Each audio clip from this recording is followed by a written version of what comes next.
Ada ayat-ayat yang saya ingat, ada hadis-hadis yang pernah saya dengar dari guru-guru saya sampaikan ke jamaah. Mau mereka mendengar, alhamdulillah. Ada yang tak mau mendengar, mau foto-foto aja, alhamdulillah. Ada yang tak mau mendengar karena dia pikir, tak usah serius sekali dengar. Nanti pulang ke rumah bisa juga ditonton ulang di channel Ustadz Abdul Somad Official. Bagus juga. Jangan lupa subscribe, like, and share. Hidup ini adalah titipan dari Allah Subhanahu wa Ta'ala. Sebetulnya kita ini sudah lama mati. Buktinya kawan SD kita banyak mati. Buktinya teman sekelas kita sudah banyak meninggal dunia. Tapi kenapa kita masih hidup sampai malam ini? Ini hidup ini titipan. Assalamualaikum warahmatullahi wabarakatuh.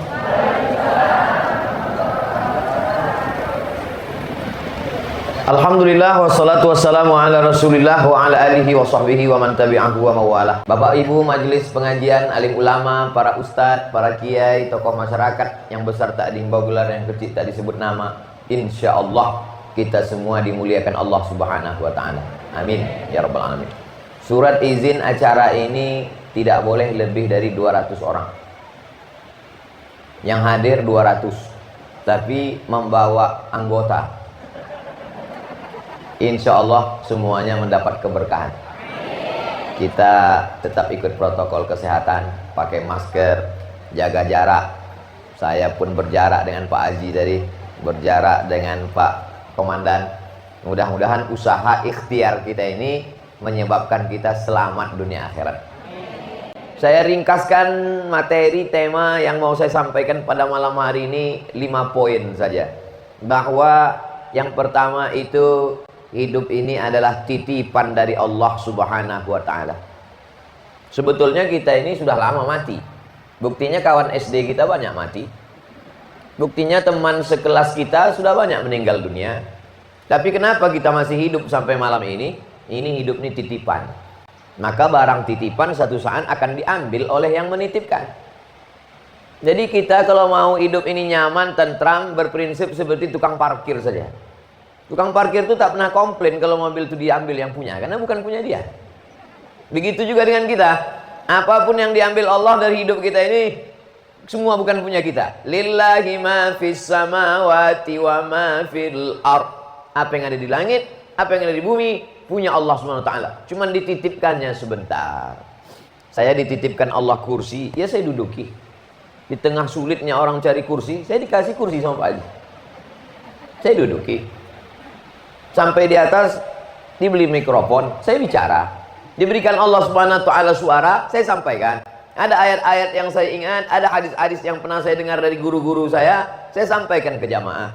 Mau mereka mendengar, alhamdulillah. Ada yang tak mau mendengar, mau foto-foto aja, alhamdulillah. Ada yang tak mau mendengar karena dia pikir, tak usah serius sekali dengar. Nanti pulang ke rumah bisa juga ditonton ulang di channel Ustadz Abdul Somad Official. Bagus juga. Jangan lupa subscribe, like, and share. Jadi hidup ini tidak usah terlalu ribet, tidak usah terlalu sulit, tidak usah terlalu jelimet. Tapi mesti dipikirkan. Jangan gara-gara mendengar ceramah ini, besok pagi tak ada lagi orang rapat, tak ada lagi. Gimana rapat gugus COVID? Kata Ustaz Somad, tak usah dipikirkan, semua titipan, mau mati-matilah. Saya tidak juga mau begitu. Kita, maksud saya ini, kalau semua ini mau kita pikirkan masuk ke kepala kita, dunia ini besar. Dunia ini dengan segala macam problematika masalahnya besar. Kepala kita pula kecil. Dunia sebesar ini mau kita masukkan ke kepala kita sebesar ini. Saya cuma mau ngasih tahu, saya habis pangkas tadi itu tadi. Bahwa dunia ini terlalu besar mau kita masukkan ke kepala kita. Kalau kita mau paksakan juga, pecah pembuluh darah kepala kita. Mati badan sebelah, stroke, stres, depresi. Iya kalau mati langsung. Kalau setengah mati? Nah, oleh sebab itu maka memperbanyak ibadah kepada Allah, meyakini bahwa hidup ini titipan. Allazi khalaqal mauta, Allah yang menciptakan mati, wal hayata, Allah yang menciptakan hidup. Kenapa Abdul Somad sampai malam ini kau masih hidup? Teman kuliahmu meninggal, kawan SD-mu mati, kawan sekolahmu dulu lebih dulu. Kenapa kau masih hidup malam ini Abdul Somad? Liyabluwakum ayyukum ahsanu amala. Karena Allah masih engkau mau beramal. Alhamdulillah malam ini saya beramal. Tadi siang beramal, ketemu dengan bapak-bapak, Pak Kolonel Nawawi beserta rombongan. Malam ini bertemu pula dengan keluarga besar sahabat tetangga jamaah, Pak Faisal Jausal. Besok pagi belum tahu jadwal, belum saya tengok. Lalu kemudian besok akan pulang ke Jakarta. Sampai kapan kita berkeliling sampai malaikat maut mencabut nyawa? Yang kita inginkan kita istiqomah dan mati dalam keadaan husnul khatimah. Itu saja. Karena kalau kita pikirkan, oh dunia ini luar biasa Bapak Ibu yang dimuliakan Allah. Anak sekolah berpikir gimana supaya ranking tamat. Wali kelas ditekan bagaimana supaya semuanya lulus. Lalu karena wali kelas ditekan, akhirnya dia membocorkan jawaban ke siswa-siswi. Mahasiswa tinggi nilainya tapi penipu. Lalu kemudian ijazah dibeli S1, S2, S3. Setelah itu bekerja karena tidak sesuai kemampuan dipaksakan juga, akhirnya bohong, curang. Maka akhirnya tidak ada hidup ini yang selesai daripada dosa. Tapi kalau kita hidup lurus, ihdinas siratal mustaqim, sesuai yang dijalankan, sesuai yang diperintahkan, sesuai dengan digariskan Allah Subhanahu wa taala, maka insya Allah hidup ini yang dicari adalah ridho Allah. Makanya kita bangun pagi kita katakan raditu billahi rabba wa bil islami dina wa bi Muhammadin nabiyya wa rasula. Kalau Allah sudah ridha, apapun yang kita minta dia akan kasih. Wala saufa yu'tika rabbuka fatarda. Ridha itu artinya, ridha itu senang hati. Orang kalau sudah senang hati, semua dia kasih. Kalau sudah tuan rumah senang hati, semua buah-buah keluar. Hand sanitizer siap 1 botol. Kalau sudah tuan rumah senang hati, semua tamu. Begitulah kalau sudah tuan rumah yang punya surga senang hati. Salamun qaulan mir rabbir rahim. Maka semua kita ini kalau sudah senang hati Allah Ta'ala, kalau sudah ridha Allah Subhanahu wa ta'ala, maka semua kita akan masuk ke dalam surga Allah Subhanahu wa ta'ala. La yudkhilal jannata ahadakum amaluhu. Kamu masuk surga bukan karena amalmu. Bagaimana mau menembus surga beserta isinya cuman sholat sunat 2 rakaat? Gimana mau menembus surga beserta isinya sholat witir 3 rakaat? Maka sesungguhnya kita beribadah itu dari mulai baca Yasin, baca Al-Kahfi, khatam Quran, marhaban, sholawat, sunat, wudhu, itu semuanya tak lain tak bukan mencari ridha Allah Subhanahu wa ta'ala. Bapak Ibu yang dimuliakan Allah, yang pertama kita pahami bahwa hidup ini titipan Allah. Apa yang diberikan Allah ini titipan dia. Kalau dia mau ambil itu memang milik dia. Maka kalau sudah dia ambil, kita katakan inna lillah wa inna ilaihi. Bukan punya kita, lillah, punya Allah, wa inna ilaihi, balik kepada dia. Dia yang punya, bukan punya kita. Makanya kadang kita kalau ketemu sama orang-orang yang hebat itu, hebat ya Pak ya, hebat ya Pak pejabat ya, hebat ya Pak ya. Apa kata dia? Ini titipan Allah Pak Ustaz. Tapi begitu titipan diambil dia ngamuk. Katanya titipan. Kalau titipan diambil kok marah. Katanya titipan. Begitu diambil Allah nangis seminggu matanya bengkak. Katanya titipan. Setelah kita pahami bahwa hidup ini adalah titipan, lalu yang kita cari adalah ridha Allah, masuk pembahasan yang kedua, ada jalurnya masing-masing. Haji Faisal Jausal jalurnya lewat jalur bisnis, usaha, harta benda. Bapak komandan kita lewat jalur tentara, TNI, marinir. Ada pula anak Pak Faisal lewat jalur DPR, legislatif. Abdul Somad dengan jalur dakwah, tabligh, tausiah, khutbah. Ibu-ibu dengan jalur mendidik anak-anaknya. Yang hebat-hebat ini, Haji Faisal, Pak Komandan, Pak Kolonel Nawawi, Bapak anggota dewan, tak dapat saya sebut satu persatu. Semua laki-laki yang hebat-hebat ini dilahirkan oleh perempuan. Betul. Jadi kalau gitu yang hebat ini laki-laki apa perempuan? Mengaku semua mereka Pak. Jadi maksud saya, jangan perempuan merasa nggak punya peran.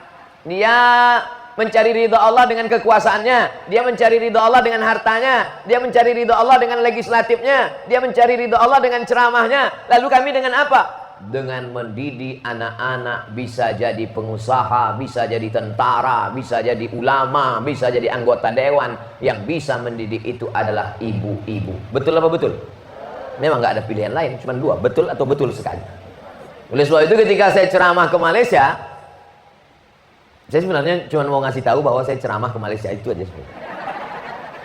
Waktu saya ceramah ke Malaysia, datanglah ibu-ibu, makcik, Ustaz Abdul Somad, iya makcik, saya nak jumpa dengan emak Ustaz Somad. Kan saya yang ceramah, kenapa mau jumpa emak saya? Saya mau tanya bagaimana dia mendidik anak-anaknya. Dia mau bertanya, maka kalau ada hari ini anak yang sukses dan berhasil, itu adalah keberhasilan ibunya. Betul? Tapi kalau ada anak yang error, sakau, kata si ibu, itu pasti bapaknya. Oleh sebab itu ibu ini luar biasa. Makanya Nabi Musa alaihissalam itu di dalam Quran tidak ada disebut satu cerita pun tentang ayahnya, tapi yang diceritakan adalah ibunya. Wa auhayna ila ummi Musa, kami kirimkan ilham kepada ibu Musa, an ardi'i, susukan anakmu, fa in khifti alaihi, kalau kau takut anakmu disembelih Fir'aun, fa alqihi fil yammi, hanyutkan dia ke sungai Nil, la taqafi, jangan kau takut, wa la tahzani, jangan kau sedih, inna raddu ilaiki, nanti kami kembalikan dia dari sungai Nil itu kepada engkau, wa ja'iluhu minal mursalin, kami jadikan dia salah satu dari rasul kami. Ibu luar biasa. Bapak hebat juga. Cuman bapak cuman satu, ibu dapat tiga. Ummuka, ummuka, ummuka. Ibumu, ibumu, ibumu. Ibu yang mengandung, ibu yang menyusukan, ibu yang melahirkan. Kalau ada bapak mau dapat tiga, cobalah tes yang tiga itu. Coba beli kelapa, ikat di perut tuh agak 9 bulan ini. Kalau ada yang tahan, insya Allah dapat berbakti. Oleh sebab itu maka saya cuma mau menjelaskan bahwa hidup kita ini udah ada realnya masing-masing. Semuanya sampai ke rumah Haji Faisal, tapi jalannya macam-macam. Yang mau kita cari ini ridha Allah, tapi jalannya macam-macam. Ada mencari ridha Allah dengan bisnisnya, bangun masjid, buat sekolah tahfiz gratis, buat panti jompo anak yatim fakir miskin, dapat ridha Allah. Ada dengan kekuasaannya, dengan legislatif, dengan anggota dewan dia bisa keluarkan perda syariah, bisa dia keluarkan peraturan daerah, zakat wajib potong atas, dia keluarkan peraturan daerah perempuan tidak boleh keluar tanpa mahram, dia keluarkan peraturan daerah hotel-hotel bersyariah sehingga orang yang tak punya surat nikah tidak bisa melakukan zina, dia keluarkan peraturan daerah tidak bisa jual khamar di pinggir jalan, dia keluarkan peraturan daerah orang tidak sembarangan bonceng laki-laki perempuan tidak mahram. Itu tidak bisa dilakukan ustadz. Saya pulang ceramah jam 2 malam lewat di jembatan, di atas jembatan laki-laki perempuan nongkrong malam minggu seperti malam ini. Dan tak mungkin saya keluar dari mobil ceramah di atas jembatan itu. Tak mungkin saya keluar assalamualaikum. Mau ditangkap mereka, saya dicampakkannya saya ke sungai. Jadi tidak selamanya selesai dengan ceramah, Pak.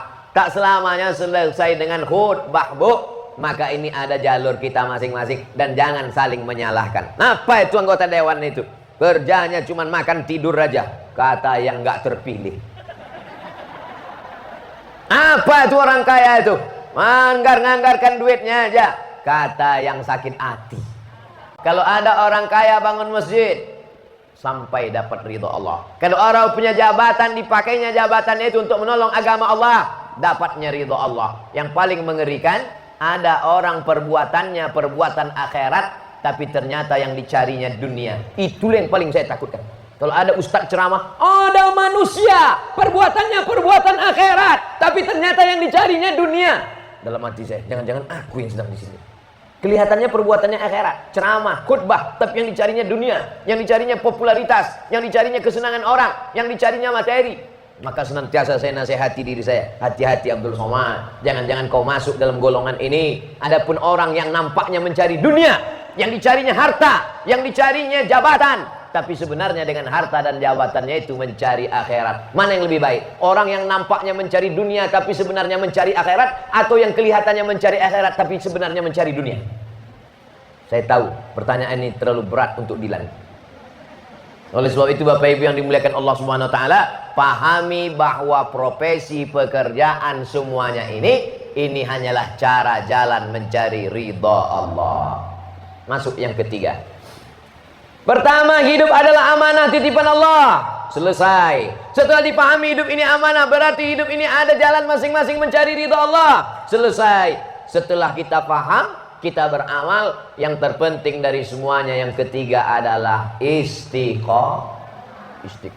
Ya Rasulullah, berikanlah aku pesan satu saja ya Rasulullah. Jangan kau berikan panjang-panjang, pendek saja pesannya. Kalau sudah kau pegang ini, aku akan mati dalam ini dan tidak kutanya kepada orang lain.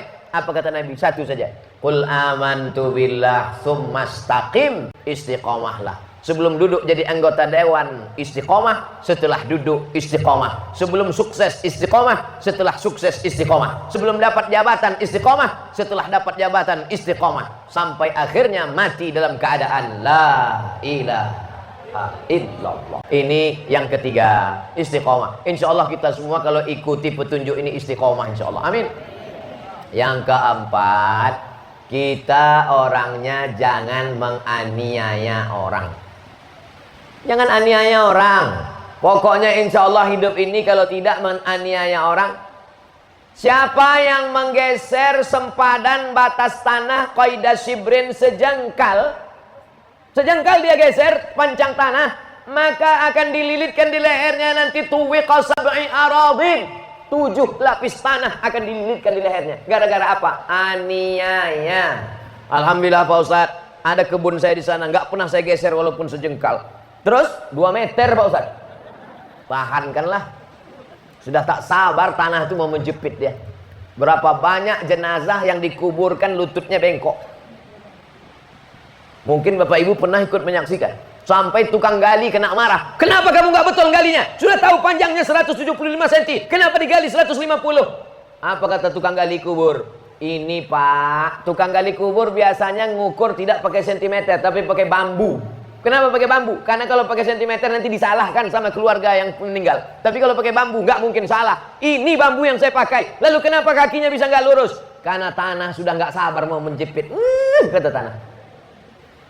Oleh sebab itu, yang dicari tanah, menipu gara-gara tanah, padahal dia akan dijepit tanah dan akan dimakan cacing tanah. Segera urus ke kantor Badan Pertanahan Nasional.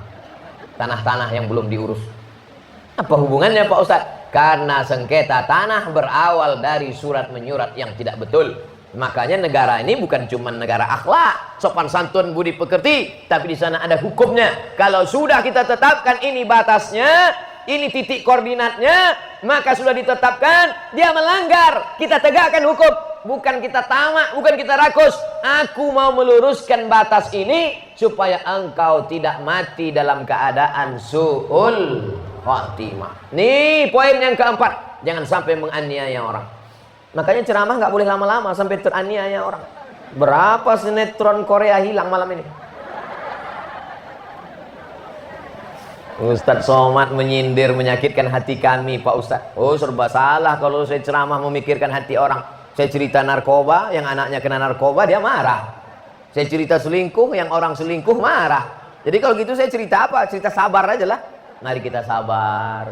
Kaki kita diinjak orang, sabar. Suami kita diganggu pelakor, sabar kan ya. Oleh sebab itu maka saya tidak pernah berpikir orang tersinggung atau tidak, selama saya tidak ada niat menyindir. Yang penting saya sampaikan apa yang ada dalam Quran, saya sampaikan apa yang ada dalam hadis, saya sampaikan fatwa para ulama. Setelah itu kuserahkan kepada engkau ya Allah. Tapi menganiaya orang saya tidak mau. Sampai hari ini alhamdulillah, walaupun dulu mengajar di kampus mahasiswa 25 orang, di akhir semester saya tetap ngomong, adik-adik mahasiswa-mahasiswi sekalian, selama kita 16 tatap muka, potong pertemuan pertama, potong mid semester, dan hari ini UAS, ujian akhir semester, ada di antara kalian yang pernah tersinggung sakit hati dengan saya mohon maaf. Mau kan kalian memaafkan saya mahasiswa-mahasiswi? Mau Pak Ustadz, kata mereka senyum. Disangkanya nilai bisa A semua. Oleh sebab itu maka jangan aniaya orang. Kalau ada hutang piutang bayar. Sebelum sampai ke rumah Pak Haji tadi saya sempat buka-buka internet, ada berita 5 jurus menghadapi resesi ekonomi. 1, bayarlah hutang. Itu kata dia, bukan kata saya, kata berita. Kalau nggak percaya cari nanti judulnya. 5 jurus menghadapi resesi ekonomi, bayarlah hutang. Karena yang membuat orang nyawanya tidak sampai ke langit, sampai-sampai orang yang mati syahid itu dapat 4 Bapak. Orang yang mati syahid tidak merasakan sakratul maut. Orang yang mati syahid tidak merasakan azab kubur. Orang yang mati syahid tidak merasakan hisab. Orang yang mati syahid langsung masuk surga. Ilat lain kecuali hutang.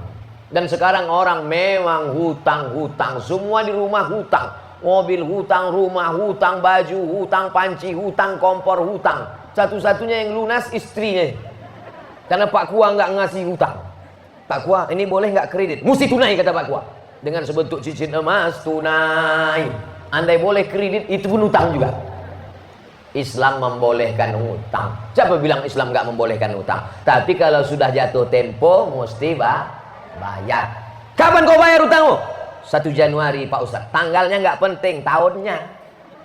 1 Januari, tahunnya? Tahun berapa? Kalau dia tidak mampu, fanaziratun ila maisarah, berilah dia waktu sampai dia mampu. Dulu janjinya kapan? 1 Januari 2020. Sekarang sudah masuk bulan September, mau habis lagi, belum juga. Kapan? 1 Januari 2021. Oke, 4 bulan lagi ya. Oke, ya. Sampai Januari 2021 saya datang kepada dia. Saya datang bukan saya tamak, saya datang bukan saya benci. Saya datang mau menyelamatkan dia supaya jangan sampai dia menjadi orang yang zalim. Aniaya ini luar biasa. Apa kata Nabi? Ittaquz zulma. Jangan kamu lakukan perbuatan zalim. Fa inna zulma zulumatun yaumal qiyamah. Karena kezaliman akan menjadi kegelapan pada hari kiamat. Ini 1 Januari 2021. Kapan bayar? Saya nggak mampu juga lagi Pak Ustadz. Jurus yang ketiga. Kalau sudah tak mampu juga, antasaddaqu khairul lakum. Sedekahkan lebih baik. Nampaknya lebih banyak pula bensinku menagih daripada yang mau kau bayar. Oleh sebab itu ambil aja lah, itu lebih afdal. Tapi yang menghafal ayat ini yang ngasih pinjaman, bukan yang minjam. Ini sekarang banyak yang ngapal ayat ini yang minjam. Pas kita tagih, kapan kau bayar? Wa anta saddaqu khairul lakum. Kau sedekahkan lebih baik. Itu ayat untuk aku, bukan untuk kau. Yang terakhir, yang kelima, kita ini akan berpisah, tapi kita tidak pernah putus hubungan. Karena kalau putus hubungan berarti la yadkhulul jannah, tak masuk surga. Qati'ur rahim, orang yang memutuskan tali silaturahim. Oleh sebab itu kita tidak pernah putus. Kenapa? Saya mungkin setelah ini berpisah dengan Pak Kolonel Nawawi, saya berpisah dengan Pak Haji Faisal Jausal, saya berpisah dengan ibu dan bapak sekalian, tapi kita tetap bersama dalam doa. Nanti kalau ada yang bertanya, berapa lama Ustadz Somad ceramah di rumah Pak Haji Faisal Jausal? 60 menit. Apa yang disampaikannya? Ada 5 poin. Apa yang 5 poin itu? Aku pun tak ingat apa-apa aja gitu. Aku ngantuk kali waktu itu. Bisa diulang lagi insya Allah karena ada rekamannya. Dan insya Allah hafal kaji karena diulang. Pasal jalan karena dilalui. Jalan di hutan itu bisa jadi jalan kalau kita lalui sering lewat, maka tak akan tumbuh rumput-rumput. Begitu juga pikiran kita ini kalau selalu diisi dengan pengajian, selalu diisi dengan zikir, maka tak akan tumbuh bisikan-bisikan setan yang senantiasa datang kepada manusia. Alladzi waswisu fi sudurin nas minal jinnati wan nas.